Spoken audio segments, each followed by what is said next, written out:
Good morning, students of class 8. Today, I'm going to deal with a topic which will be useful for you till the time you give your ICSE examination. Because in the English language paper of the ICSE examination, there will be a question that is an unseen passage or a comprehension passage where one of the questions will be to write a summary. So today's topic will be Precis writing or summary writing.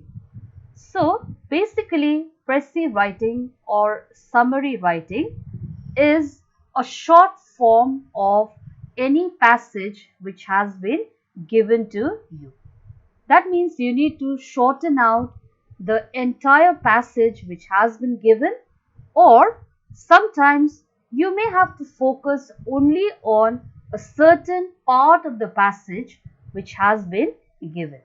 So anyways, summary writing means a gist of the passage which has been given, writing in short. So for that, you need to know what exactly will a precis writing do. So let me tell you, precis writing is a fine exercise in reading. Precis writing forces you to pay attention to what you read because no one can write a summary unless someone has clearly grasped its meaning. So what the lines mean to say is, precis writing helps you first to read. Because when you need to write a precis or a summary, you need to pay attention to the passage that you are reading. Because until and unless you read a passage carefully, you will not be able to understand the passage. And if you don't understand the passage, you will not be able to write down the summary of the passage. Because you will not be able to put it down into your own words. So that's why nobody can write a summary unless someone has clearly grasped the meaning of the passage. So that's why precis writing is a fine exercise in reading. So, summarizing teaches one to read with the mind as well as with eyes on the page. Precis writing is also a very good exercise in writing a composition as it teaches us to express our thoughts clearly and effectively. So, if you practice how to write a precis, it will also help you in writing a good composition because it teaches us to express our thoughts clearly and effectively. So, precis writing therefore is a very important exercise not only in reading but also in writing. So now let me move on to the method of writing a precis. So precis cannot be written just like that. You need to follow certain rules and regulations of writing a precis. So what is the first one? The first one is reading. Read the passage carefully to get an idea of its meaning.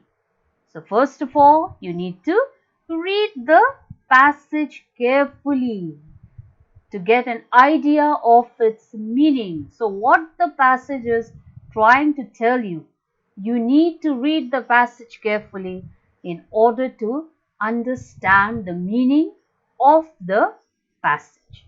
So what is very important? If one reading is not enough, read it again.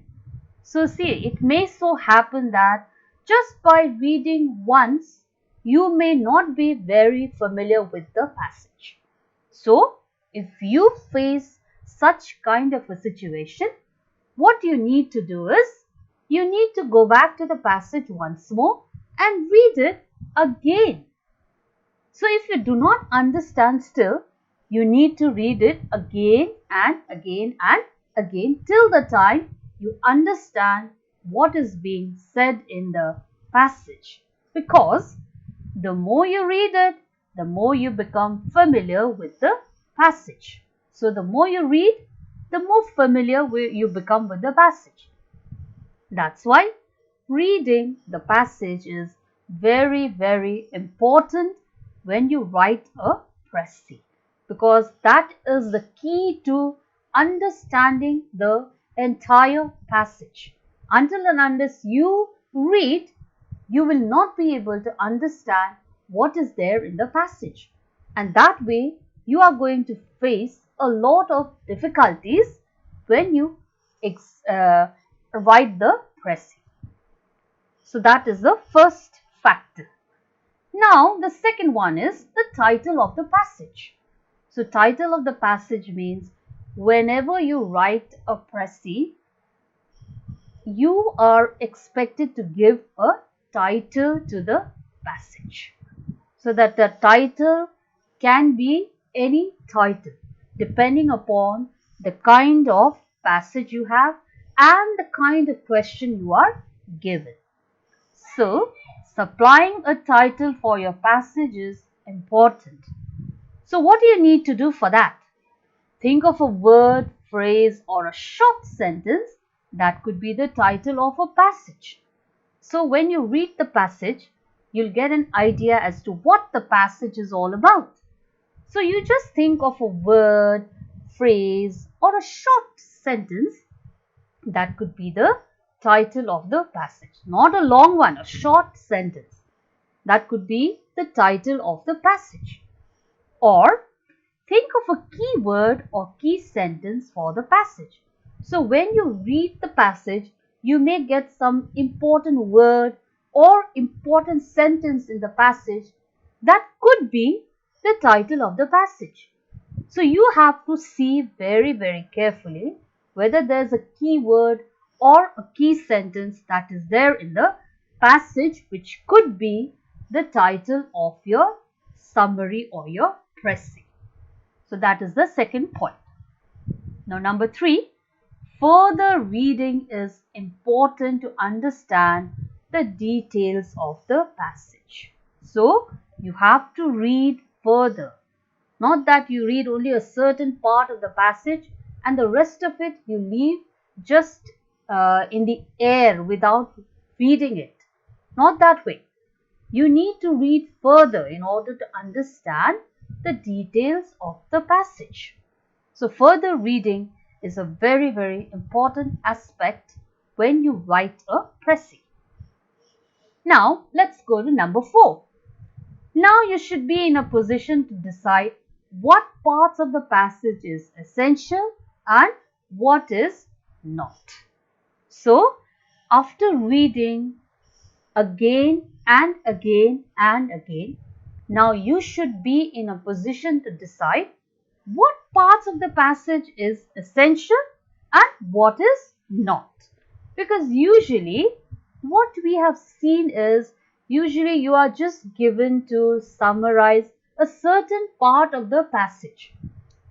So you also have to focus on the question which has been given. So you concentrate on what is given in the question more than what is not given in the question. So usually the students tend to make a mistake here. So what they do is they write what is not essential and they leave out what is essential. So that is a wrong thing to be done. So you need to concentrate on what is essential rather than what is not. So that is a very, very important factor when you write a précis. Focus on what is essential and you can omit or delete what is not essential. So that is a very important point which you need to keep in your mind when you are writing a précis. So concentrate on the essential parts and you can omit the non-essential part. So number 5, writing a rough draft is important. So this is very, very important. Writing a rough draft. First you make a rough draft. So don't write down the fair précis just in a flick of a second, or don't make that the final one. First you write down a rough draft, because after that you need to check certain aspects there. Only then you can make it fair. So, while writing a rough draft, it is essential to keep the following points in mind. So, even while writing down the rough draft, there are certain things you need to keep in your mind. And what are those things? A. The precis should be written in your own words. So, credit will be given to those people or those students who write down their precis in their own words. Meaning to say, do not lift everything from the passage. So that will not make your precis or your summary look very good. If you write in your own words, the precis will be more beautiful. And you should make it a practice to write down the precis in your own words. That is very, very important. The second one, B, the precis must convey its message fully and clearly. So very, very important. The precis or the summary has to convey the message fully and clearly. So what has been asked, you need to bring that out fully and also clearly. Otherwise, the whole purpose of writing the precis will be lost, will go in vain. That's why the second point is very, very crucial, very, very important. C. Express only the gist or the general meaning of the passage. So sometimes what happens is children tend to make the summary longer than the passage, which is the wrong thing to do. So you just need to write down the gist or the general meaning of the passage. So what is the general meaning, or in short, what is the passage trying to tell you? You write only that. So write only the gist or the general meaning of the passage. You need to do only that. Don't write the entire passage again, and don't make the summary or the precis longer than the passage. That is a wrong thing to be done, because whenever you write a precis or a summary, the word limit will be given to you. And if you don't stick to the word limit, then there is a chance that there might be negative marking. So that's why you need to stick to the number of words that have been given. So that is the correct way of writing a summary or a precis. D. The precis must be written in simple, grammatically correct English. So you don't have to use very bombastic words, the big words. You just write it in a simple but grammatically correct English. You just have to write it in a very simple language. You don't have to use the bombastic words in order to write down your precis. Because if you try to use those, then chances are there that there will be more mistakes. So that's why write in simple, correct English.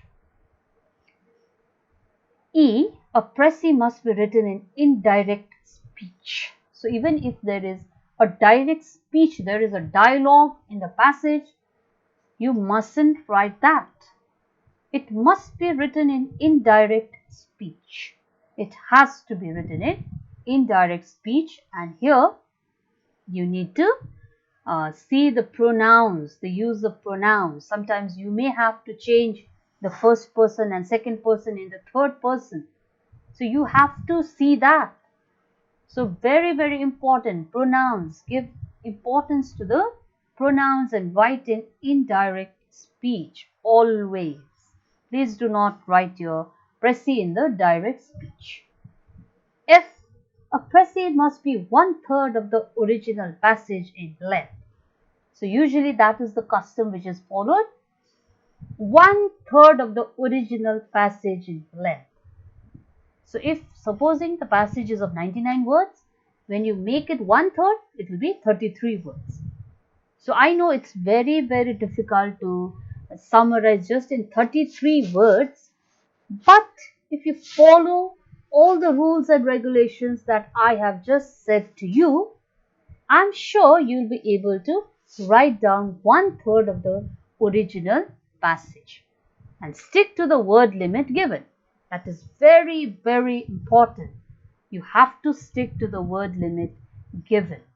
That cannot be overlooked at any cost, my dear students. You have to stick to the word limit given. And 6, when you finish making your final draft, carefully revise it before making the fair copy. So, first you revise and then only you make the fair copy. Make sure that it is written within the word limit given and you have not omitted any important points. That's why you should not make the fair copy at once. First make the draft, then check whether there are any mistakes there and make sure that you have not omitted any of the important points. Make sure it's within the word limit which has been given to you. Only then you make the fair copy. Check the spelling, punctuation and grammar. Very, very important. Spelling, punctuation, grammar, and as far as possible, try not to use the conjunctions, the joining words. If you use the joining words, then that will be counted as one word. So that's why you avoid using the conjunctions as far as possible. Try not to use them. So just put a full stop instead of putting the conjunctions.